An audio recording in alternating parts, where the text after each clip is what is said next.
गई क्योंकि ये मेरी चौथा सिलेक्शन है। इससे पहले मैंने आईएएस का भी इंटरव्यू दिया, सिलेक्शन नहीं हो पाया। तो जब मैं डिप्टी एसपी हो गई मुरादाबाद में, मैं ट्रेनिंग कर रही थी, उसी दौरान मेरा एसडीएम का रिजल्ट आया और मैं जो है अपने बैच में मेरी 5th रैंक थी, 5वीं ऑल ओवर यूपी में। तो मैं अपने घर गई, मुझे छुट्टी मिल गई 2 दिन की। तो मैं आप लोगों से ये बताना चाह रही हूँ कि किसान का बच्चा क्या नहीं कर सकता, बस वही कर सकता है सब कुछ और वही समझ सकता है समस्याएं।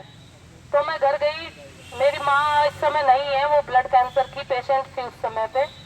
तो उन 2 दिनों में भाई जो भी घर का गोबर उठाने का काम जो पहले मैं ही करती थी, मतलब जब जब भी घर रही छुट्टियों में, तो हमने जो है उसको अपने आप ही किया। और अभी भी जब मैं अपने घर जाती हूँ यहाँ से भी, मतलब एसडीएम देवबंद रहते हुए भी, तो मेरे सामने मेरे पिताजी, मेरा भाई, कोई भी गोबर नहीं उठा सकता। उस काम को मैं आज भी खुद ही करती हूँ। मैं देखिए, आप लोगों ने सबने मुझे लोकप्रिय बताया, मैं लोकप्रिय नहीं हूँ। लोकप्रिय आप लोगों ने मुझे बनाया। लोकप्रिय का शाब्दिक अर्थ होता है, लोक मीन्स लोग यानी कि पब्लिक, और प्रिय मतलब जो कि पब्लिक का प्रिय हो। आप लोगों ने मुझे बहुत प्यार दिया, इसीलिए मुझे लोकप्रिय शब्द संज्ञा के रूप में, विशेषण के रूप में यहाँ प्राप्त हुआ। सबसे बड़ी बात यह है कि मैं आप लोगों से प्यार करती हूँ, इसीलिए आपने मुझे प्यार किया।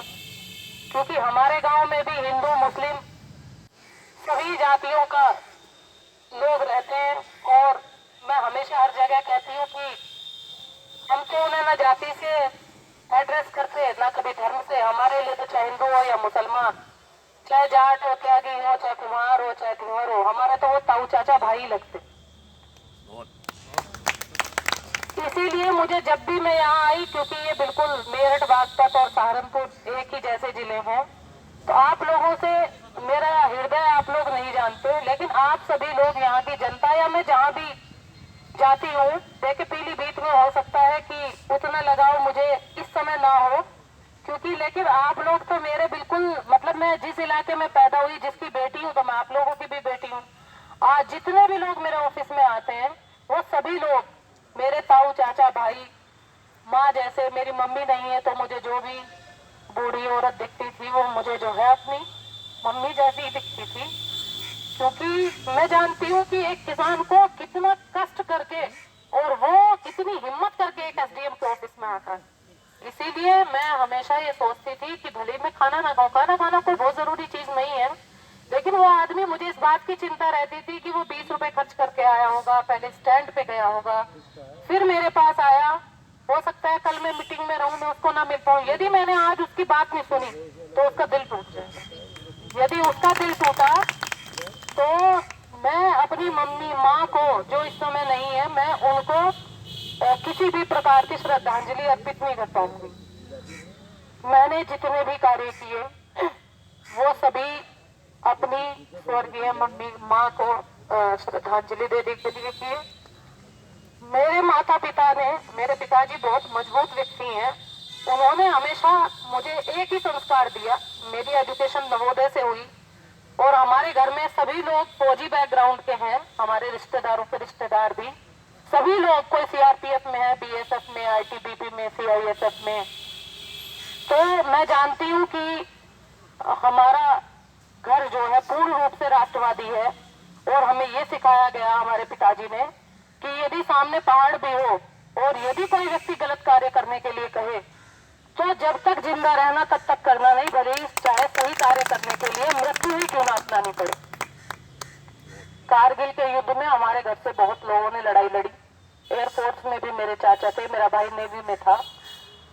तो हम लोगों का परिवार और सोच ऐसी है कि हमारी हर सांस सिर्फ देश के लिए है। यदि आज कोई मुझे ये विकल्प दे, कोई भी विकल्प दे कि मुझे ये नौकरी छोड़ के और बॉर्डर पे जाना है, तो मैं हर अपना सब कुछ त्याग के वहां चली जाऊं। क्योंकि रामधारी सिंह दिनकर ने कहा, ये जन्म हुआ किस अर्थ हो, कुछ ऐसा करो कि ये व्यर्थ न हो। कुछ काम करो, कुछ काम करो, जग में रहकर कुछ नाम करो। और नाम किसका करना है? मुझे अपना नाम नहीं करना है। जिस माँ ने मुझे जन्म दिया, मैं चाहती हूँ कि कोई भी व्यक्ति ये ना कहे कि भाई इसकी माँ कैसी थी। मेरी माँ ने हमेशा मुझे यही समझाया कि बेटी कोई ऐसा कार्य मत करना कि जिंदा रहते या मरने के बाद मेरी कोख जो है लज्जित हो जाए।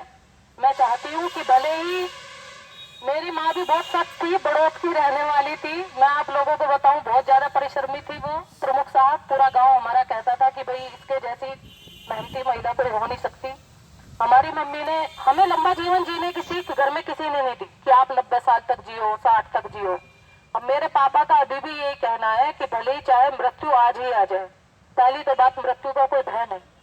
दूसरी बात है, जितना जीवन जीना है वो इस तरीके से जीना है कि गर्दन एकदम सटी रहे, सीना तना रहे और जो है दृष्टि बिल्कुल क्षितिज पे रहे। और किसी भी प्रकार का मतलब मन में, देखिए आप मेरे बारे में बुरा सोच सकते हैं, लेकिन मेरी आत्मा, मैं अपने बारे में कैसा सोचती हूँ, दर्पण में देख के मेरी आंख अपनी आंखों से क्या कहती है, सबसे बड़ा विषय ये है। तो मैं हमेशा ये कोशिश करती रही कि भाई मैं जो है कोई ऐसा कार्य ना करूं कि जिससे मुझे ये लगे कि मैंने इस व्यक्ति के साथ गलत किया। देखिए,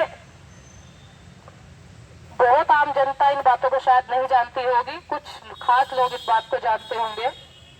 नौकरी में सही काम कर पाना उतना भी आसान नहीं है जितना कि लोगों को लगता है। लेकिन मैं जानती हूँ कि सभी लोग ये चाहते हैं, जो एक आम आदमी है, आम मीन्स जिसका किसी चीज से कोई लेना ही देना नहीं, सिर्फ बेचारा अपना परेशान है, वो ये चाहता है कि कोई ऐसा अधिकारी आए जो सही को सही, गलत को गलत, दूध का दूध और पानी का पानी कर दे। शायद मेरी इसी कार्यशैली की वजह से जो आज आम ग्रामीण महिलाएं हैं वो भी मुझे जानती हैं और बहुत मानती भी हैं, बहुत प्यार भी करती हैं। यदि मैं उन सभी माँओं के दिलों में मेरा कोई स्थान है, तो मेरी माँ ना होने के बाद भी मुझे इस बात का फक्र है कि मेरे पास आज की डेट में बहुत सारी माएँ हैं जो कि मुझे आशीर्वाद भी दे सकती हैं। और मेरा एक ऐसा बैंक बैलेंस बना देवबंद में रह के जिसको ना मैं देख सकती ना आप देख सकते, लेकिन वही बैंक बैलेंस वास्तव में असली बैंक बैलेंस है। जब भी कभी हमारे ऊपर अपे आएगी या कभी कोई कष्ट आएगा, मैं जानती हूँ उसी बैंक से भगवान जो है निकाल के और जो है हमारा एक वो बना देंगे, एक शील्ड, और हमारी रक्षा करते रहेंगे। तो दूसरा ये है कि मैं तो शायरी वायरी जानती नहीं हूँ, मुझे गीत वीत गाने भी आते नहीं है, लेकिन जब वीडियो साहब ने गाना गाया तो मैंने 4 लाइन अपने मन में बनाई। ऐसे ही अब मैं आप लोगों के सामने कहो तो शेयर कर दूं उनको। मैंने जो है ये अभी बैठे बैठे ही कि राम ने कहा रहीम से कि जब मैंने तुझको काटा तो तेरा खून लाल था। राम ने कहा रहीम से, जब मैंने काटा तुझको तो तेरा खून लाल था। और रहीम ने कहा राम से, जब मैंने तुझको काटा तो तेरा भी खून लाल था। तो अब दोनों कह रहे हैं कि हम दोनों आपस में लड़ते रहे, बस अब मुझे इसी बात का मलाल था। दोनों कह रहे हैं, राम कह रहा है रहीम से, तेरा भी नमक हलाल था, और रहीम कहता है राम से, मेरा भी नमक हलाल था। लेकिन जो दोनों को काटता रहा वो इस समाज का दलाल था। मैं आप लोगों से ये कहना चाहती हूँ, यदि भगवान ने जाति और धर्म के हिसाब, अब मैं जाट के घर पैदा हो गई, इसमें मैंने क्या तीर मारा? मैं बागपत में पैदा हुई, क्या तीर मारा? मैं साउथ अफ्रीका में पैदा हो सकती थी, मैं अमेरिका में पैदा हो सकती थी, आप मेरे घर पैदा हो सकते थे। लेकिन दुखद बात यह है, आप ये बताएं, यदि ईश्वर अल्लाह और ये आपके पैगंबर और जितने भी धर्मों के हमारे धर्म गुरु हैं, यदि वो धर्म एक न होते तो बताइए सभी की आंख माथे के नीचे क्यों होती? बताइए सभी की नाक एक जगह क्यों होती? सभी के कान यहाँ क्यों होते? फिर तो मुसलमान के कान यहाँ होते और हिंदू के कान यहाँ पीछे होते। कुछ तो अंतर होना चाहिए था ना प्रकृति से भी। खून भी हरा नीला पीला होता, भाई काट के देख लेते कि मुसलमान है कि हिंदू है या क्या है, तो या कोई भी जाति है। मैं आप लोगों से, देखिए मुझे एक बात का बहुत दुख हुआ जाते जाते त्यागी जी, ये जो शराब कांड हुआ, और ये इसका निचोड़ ये निकला कि सभी कच्ची शराब पीने वाले लोग अनपढ़ हैं, लगभग अनपढ़ है। 99% लोग, 1% है तो वो बहुत बिल्कुल साक्षर भी नहीं। देखिए, जितने भी प्रकार के भेदभाव हैं समाज में, उन्हें यदि कोई मिटा सकता है तो आप खुद मिटा सकते हैं। आप किसी ऐसे व्यक्ति का साथ मत दीजिए जो कि आपको जाति में, धर्म में या किसी भी ऐसे स्तरीकरण में बांटता हो या आपके अंदर आग लगाता हो। मेरा कहना है, यदि सारी बीमारियों का एक इलाज आप मुझसे पूछेंगे, चाहे वो अशिक्षा हो, बेरोजगारी हो, चाहे आपकी गरीबी हो, चाहे कुछ भी हो, XYZ जो भी है, उसका सारी बीमारियों का एक ही समाधान है, शिक्षा। अपने बच्चों को पढ़ाइए, अपनी जनरेशन्स को पढ़ाइए, उन्हें पाश्चात्य शिक्षा दीजिए। उनको इंग्लिश भी आनी चाहिए, उनको साइंस आनी चाहिए, उनको मैथ्स आना चाहिए। यदि आप शिक्षित नहीं है, देखिए कितना ही पैसे वाला व्यक्ति हो, यदि वो शिक्षित नहीं है तो आप बताइए वो दुनिया क्या देखेगा? वो दुनिया के बारे में उसका क्या एनालिसिस होगा? कोई एनालिसिस नहीं होगा। उसको यही नहीं पता, एक अनपढ़ आदमी है, देख रहा भाई बहुत मोटा लिप्टिस का पेड़ है, कितने हजार का बिक जाएगा? 50,000 का। जो पढ़ा लिखा है मेरे जैसा, वो जानता है इसके अंदर कितनी लेयर है, लेयर का कितना उसका वैल्यूएशन है। मेरे अलावा जो जूलॉजी का स्टूडेंट है, वो और ज्यादा इसकी क्लासिफिकेशन देगा, इसका और बड़ा बाइफर्केशन करेगा। उसके अलावा जो पत्तों का विशेषज्ञ है, वो और देगा। तो यानी कि एक यूकलिप्टस का पेड़ जो एक अनपढ़ व्यक्ति के लिए कुछ भी नहीं, वो पढ़े लिखे व्यक्ति के लिए बहुत बड़े रिसर्च का विषय हो सकता है। तो मैं आप लोगों से ये कहना चाहती हूँ कि देखिए, कानून की किताब को काख में दबाने से कुछ नहीं होने का, जब तक कि आप उसे पढ़ोगे नहीं। ये आपके सबके बच्चे, हमारे इलाके के बच्चे सब यूट्यूब पे, मोबाइल पे, व्हाट्सएप पे बिल्कुल खराब चीजें देख रहे हैं, जिसका ना आपसे कोई मतलब है। और दुखद बात है कि अपनी माँ को कोई कुछ नहीं समझ रहा। मोटरसाइकिल विदाउट हेलमेट, दारू पीनी है, पत्नी को कुछ नहीं समझ रहा है पति, बच्चे घर में भूखे घूम रहे हैं। ये बताइए, इसमें किसकी गलती है? इसमें तो उसी व्यक्ति की गलती है जो 500 रुपए डेली मजदूरी के कमा रहा है और 300 रुपए की दारू पी जा रहा है। तो बताइए कि दुश्मन कौन हुआ? दुश्मन हुआ वो खुद, उनका पति, उनका बाप, उनका भाई। तो मेरा कहने का मतलब है कि इतनी ज्यादा निरक्षर यहाँ पे लोग होंगे, ये मुझे बिल्कुल भी अंदाजा नहीं था।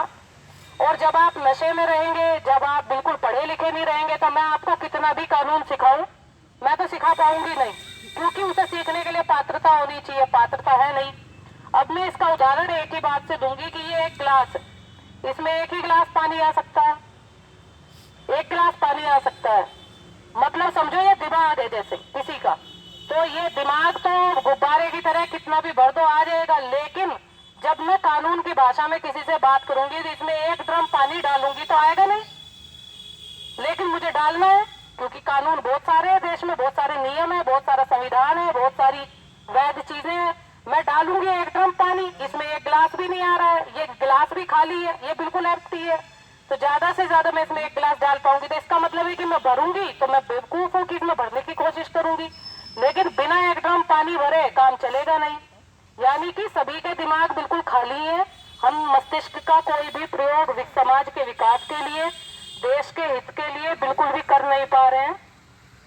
और इससे ज्यादा दुख की कोई बात नहीं, सबसे ज्यादा जनसंख्या वाला देश, जिसमें कि युवाओं की तादाद सबसे ज्यादा है, पर दुखद बात है कि वो जो है, उनके पेरेंट्स भी कुछ नहीं कह रहे, माँ बाप कुछ कह नहीं रहे, उनके पास खुद कोई विजन नहीं है, क्योंकि वो भी बेचारे किसी दुर्भाग्यवश या परिस्थितियों पढ़ नहीं पाए। मैंने ऐसे ऐसे घर देखे इस बीच कि जहाँ 5 साल का बच्चा भी नहीं स्कूल जा रहा, 16 साल का लड़का भी स्कूल नहीं जा रहा, उसका बाप भी कभी स्कूल नहीं गया, वो भी नहीं गया। और ऐसा नहीं है कि वो जो है उनके लिए किसी सुविधा की कमी है। कितने हर 1 किलोमीटर पे स्कूल है, सरकार ने खोला है। हर 2 किलोमीटर पे junior high school, inter colleges हैं। इतने डिग्री कॉलेज, नया डिग्री कॉलेज अभी प्रधानमंत्री जी ने उद्घाटन किया, सरकारी कॉलेज है, वहाँ बच्चे पढ़ सकते हैं। लेकिन दुख की बात यह है कि जब हम पढ़ना ही नहीं चाहते, हम आगे बढ़ना ही नहीं चाहते, तो बताइए कि कितनी जिद से आदमी आगे लेके जाएगा किसी को। तो मेरी आप सभी लोगों से बहुत अपील ये है कि 3 चीजों पे